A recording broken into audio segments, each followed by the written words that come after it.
अभी मैं आपको सेपरेटली एक्साइटेड डीसी जनरेटर से रिलेटेड ट्यूटोरियल बताने जा रहा हूँ। क्वेश्चन क्या है? ए सेपरेटली एक्साइटेड डीसी जनरेटर, आपका जो जनरेटर है वो सेपरेटली एक्साइटेड है। व्हेन रनिंग एट 1200 आरपीएम, जब वो 1200 आरपीएम पे मूव करता है, तो यहाँ पे गिवन क्या है,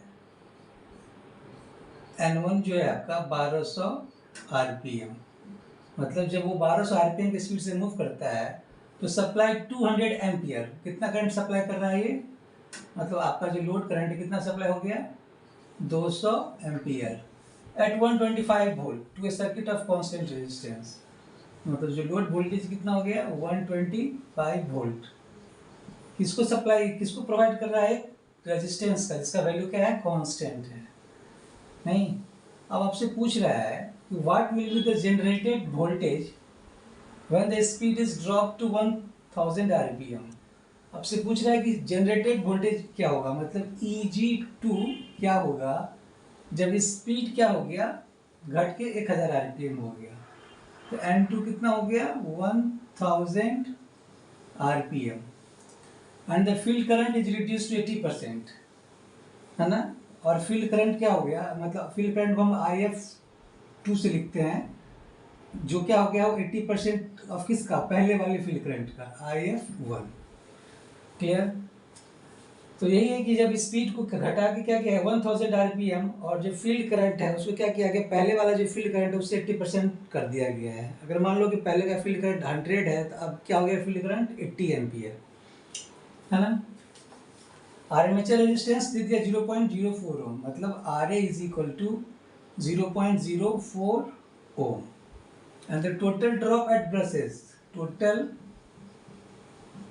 ब्रश ड्रॉप जो है ये कितना हो गया 2 वोल्ट।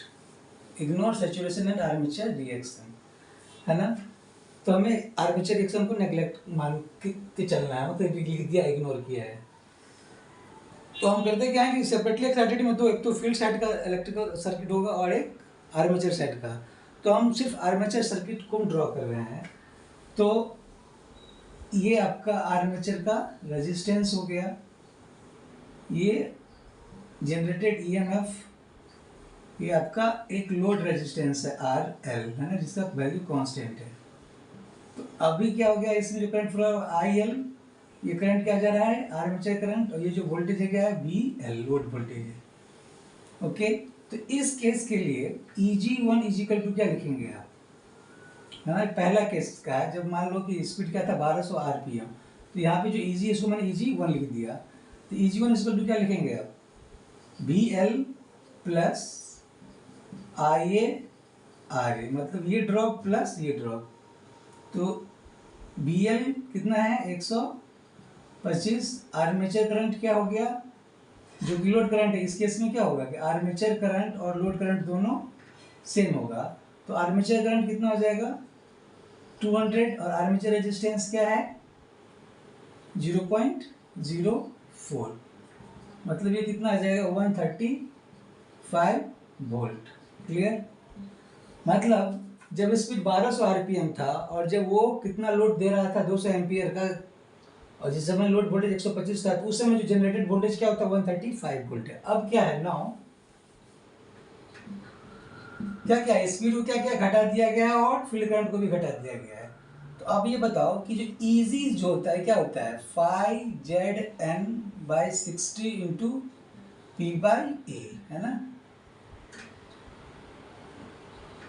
तो इसमें जो क्या है Z P A ये सब क्या है कांस्टेंट है ना। Z क्या number of armature conductor, P क्या नंबर ऑफ पोल, A क्या नंबर ऑफ पैरेलल पाथ, ये सब क्या हो गया कांस्टेंट है।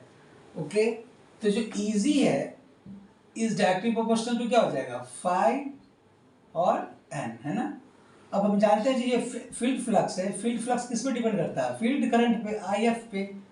ओके, तो इसको आप लिख सकते हो Eg is proportional to IF n। Clear? एक डेरिवेशन आ जाएगा, है ना, मतलब इंड्यूस्ड वोल्टेज क्या हो जाएगा directly proportional to product of field current and speed of the armature.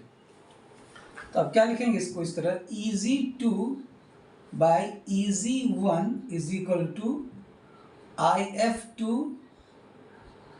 N2 by IF1 N1। Clear? तो अब जरा बताओ, EZ2 निकालना है, EZ2 बाई EZ1 कितना है ये 135, IF2 कितना हो गया 85% ऑफ, IF1 मतलब क्या हो गया 0.08 IF1 by IF1 into N2 कितना है 1000 और N1 कितना है 1200। तो इसको जो सॉल्व करेंगे आप तो EZ2 कितना आ जाएगा 90 वोल्ट। क्लियर ना? आपने क्या देखा कि जब आपने सेपरेटली एक्साइटेड डीसी जनरेटर के स्पीड को घटा दिया, फील्ड करंट को भी घटा दिया, तो इंड्यूस्ड वोल्टेज क्या हो गया, घट गया 90 वोल्ट। क्लियर ना? यही क्वेश्चन था, आशा करते हैं आपको समझ में आया हो। Thank you.